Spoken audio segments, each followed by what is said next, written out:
kulanti wacan wanaagsan daawadayaal kusoo dhawaada Dalable Media. Halkan waxaan idinkula wadaagi doonaa dowladda federaalka Soomaaliya oo abaal marisay rag yaanba kusoo dilay xubno ka tirsanaa kooxda Al-Shabaab.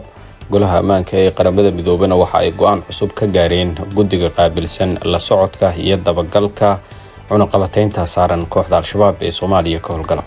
sidoo kale waxaan idinla wadaagi doonaa ciidamada cusub ee lagu soo bandhigay magaalada Muqdisho maxay yihiin ujeedkooda, maxaysan qaban doonaan. halkan ayaan idinkula wadaagi doonaa. soo dhawaada saaxiibayaal. dowladda Soomaaliya ayaa abaal marisay rag yaanba kusoo dilay xubno ka tirsanaa kooxda Al-Shabaab. taliska ciidamada xoogga dalka Soomaaliyeed ayaa abaalmarin lacageed guddoonsiiyay laba dhalinyaro ah oo si la yaab leh isaga difaacay maleeshiyaad ka tirsanaa kooxda Al-Shabaab oo kusoo weeraray deegaankooda. taliyaha qaybta 27aad ee ciidanka xoogga dalka gaashaanle dhexe Cali Axmed Xaashi Cali Cagey oo la hadlay warbaahinta qaranka ayaa sheegay in Al-Shabaab ay isku dayeen in lacago baad ah ay ka qaataan raggan, balse ay ka biyadiideen iyaga oo kadib la dagaalamay xubnaha ugu tagay beertooda, waxayna ugu dambeyn ku dileen yaambadii ay u adeegsanayeen beerahooda. Cali Cagey ayaa sheegay in labada dhalinyarada ah ay sidoo kale soo furteen qoryo AK-47 ah kuwaas oo ay kala soo baxsadeen Al-Shabaab iyaga oo u yimid ciidanka xoogga dalka Soomaaliyeed. dadka aan abaal marinay waa laba dhalinyaro ah oo ka soo furtay cadawga laba qoray oo AK-47 ah ugana soo furtay yaambada lagu fasho beeraha, ayuu yiri taliyuhu. sidoo kale wuxuu sii raaciyay arrintan waxay ka dhacday gudaha cadawga deegaan u dhow Booco. laba wiil oo dhalinyaro ah ayay u yimaadeen si ay baad uga qaataan, laakiin way iska dhiciyeen.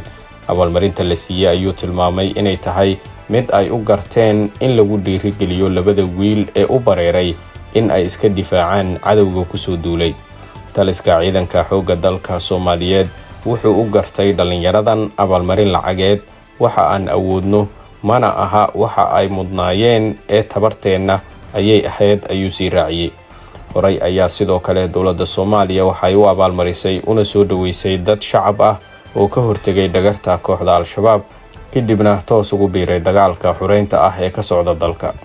golaha ammaanka ee qaramada midoobana waxa ay go'aan cusub ka gaareen guddiga qaabilsan Soomaaliya ee la socodka cunaqabataynta saaran kooxda Al-Shabaab.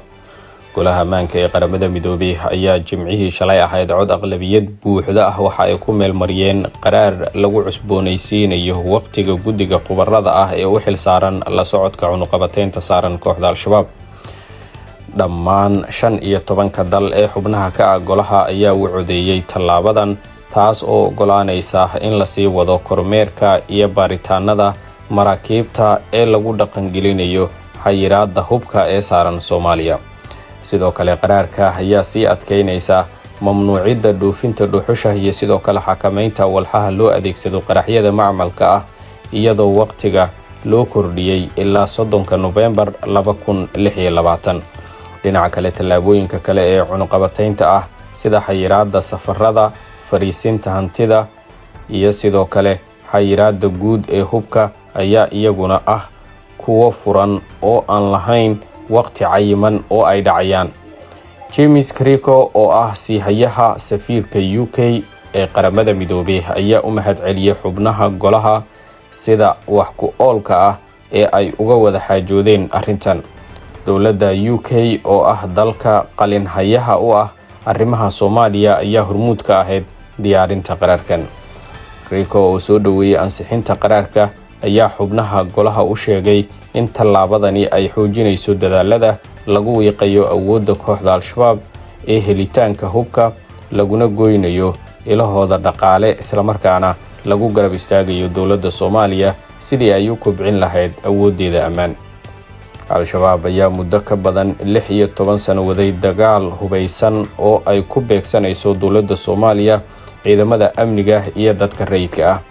dhinaca kale tan iyo dabayaaqadii sanadkii 2024 ciidanka xoogga dalka Soomaaliyeed iyo ciidamada dowlad goboleedyada Puntland oo kaashanaya saaxiibada caalamiga ah ayaa xoojiyay duqeymaha dhanka cirka ah ee ka dhanka ah kooxda Al-Shabaab ee ku sugan koonfurta iyo bartamaha dalka, iyo sidoo kale kooxda Daesh ee ku dhuumanaysa buuraha gobolka Bari. bishii la soo dhaafay dowladda Soomaaliya ayaa shaacisay in la fuliyay 220 duqeymo oo qorsheysan tan iyo bishii Febraayo kuwaas oo lagu dilay 868 maleeshiyaad ah taas oo muujinaysa cadaadiska ciidan ee sii kordhaya ee la saarayo kooxdaasi. Waayahay saaxiibayaal, waxaan markana idinla wadaagi doonaa maxay ahaayeen ciidamadii cusbaa ee lagu soo bandhigay magaalada Muqdisho ee caasimadda dalka Soomaaliya. Taliska ciidamada booliska Soomaaliyeed ayaa soo bandhigay ciidamo gaar ah oo loogu talagalay amniga goobaha ay ka dhacayaan doorashooyinka golaha deegaanka ee degmooyinka gobolka Banaadir. ciidankan oo si heer sare ah loo qalabeeyay ayaa dowlatus cajiib ah ka sameeyay caasimadda waxaana loo carbiyay sugidda amniga goobaha ay ka dhacayaan doorashooyinka dalka. taliyaha qaybta guud ee booliska gobolka Banaadir gaashaanle sare Mahdi Cumar Muumin Macalin Mahdi oo la hadlay warbaahinta ayaa sheegay in ka boolis ahaan ay u diyaar garoobeen shaqadooda isla markaana ay u gudan doonaan waajibaadka amniga. macalinka ayaa sidoo kale waxa uu shaaca ka qaaday in ciidanka aanu shaqo ku lahayn siyaasad sidoo kalena aysan qayb ka ahayn musharaxiinta tartamaya laakiin cidda guuleysata ay la shaqeyn doonaan. ciidanka booliska Soomaaliyeed ma aha siyaasiyiin iyo musharaxiin doorashada ka hor iyo kadib waxay diyaar u yihiin inay ilaaliyaan amniga ayuu yiri Macalin Mahdi. waxaa sidoo kale uu ugu baaqay shacabka inay u soo baxaan doorashada qof iyo codka ah ayna dhiibtaan codadkooda si ay u doortaan madaxda hogaaminaysa.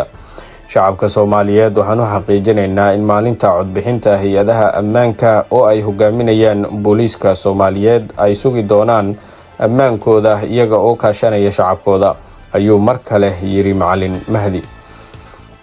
sidoo kale wuxuu raaciyay waxaan idinku dhiirigelinaynaa inaad timaadaan oo soo dhiirataan si aad codkiina u dhiibataan si dimuqraadi ah aadna doorataan qofka aad rabtaan. dhowaan ayaa la filayaa inay bilowdaan doorashooyinka hoose ee golaha deegaanka waxaana ku tartami doona 20 urur siyaasadeed sida uu shaaciyo guddiga doorashooyinka. inta ayaan kusoo gabagabeynaynaa warbixinteennii maanta. saaxiibayaal, janaalka subscribe inoo saara, sidoo kale muuqaalka la wadaaga saaxiibadiina wixii aragtidiina inoogu soo gudbiya qaybta faallada. mahadsanidin.